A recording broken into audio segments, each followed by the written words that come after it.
اور بھی آپ بتائیں کہ 70 گاڑیوں پر مشتمل ایک قافلہ آج پاراچنار روانہ ہوگا۔ سرکاری ذرائع کے مطابق آٹا، چینی، پھل، سبزیاں اور ادویات شامل ہوں گی۔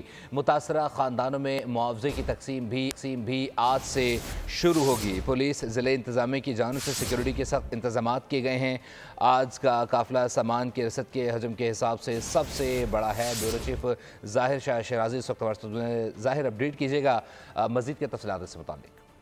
جی بالکل، تقریباً آج کرم ایجنسی کے اندر امن کی بحالی کے بعد 70 سے زائد گاڑیوں کا جو قافلہ ہے، جس میں مختلف خوراک کی اشیاء ہے، آٹا، چینی، پھل، سبزیاں اور ادویات شامل ہے، وہ آج کرم کی جانب جو ہے وہ بھجوایا گیا ہے اور یہ مختلف ان علاقوں میں تقسیم کیا جائے گا جہاں پہ جنگ کے دوران اور جو تصادم تھا اس کے دوران لوگوں کو مسائل تھے۔ اس قافلے کی حفاظت کے لیے خصوصی سیکیورٹی انتظامات کیے گئے ہیں۔ ضلع انتظامیہ کے علاوہ سیکورٹی فورسز اور لا انفورسمنٹ ایجنسی بھی موجود ہیں، پولیس بھی موجود ہے۔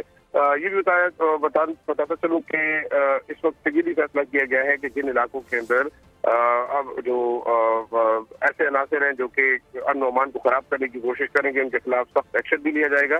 ساتھ ساتھ یہ بھی کہا گیا ہے کہ قطع نظر کے اس دہشت گردی میں کون ملوث ہے، بغیر کسی مسئلے کی اونچ نیچ کے سب کے خلاف جو ہے وہ ایکشن لیا جائے گا، اور وہ علاقے جہاں پہ بنکرز موجود ہیں، جہاں پہ بڑا اسلحہ موجود ہے، وہاں پہ سرچ اینڈ کارڈن آپریشن بھی جاری ہے، جہاں ان بنکروں کو مسمار کرنے کا کام شروع کیا گیا ہے۔ بہت شکریہ اپڈیٹ کرنے کے لیے۔ سبسکرائب کریں اور بیل دبائیں تاکہ کوئی خبر رہ نہ جائے۔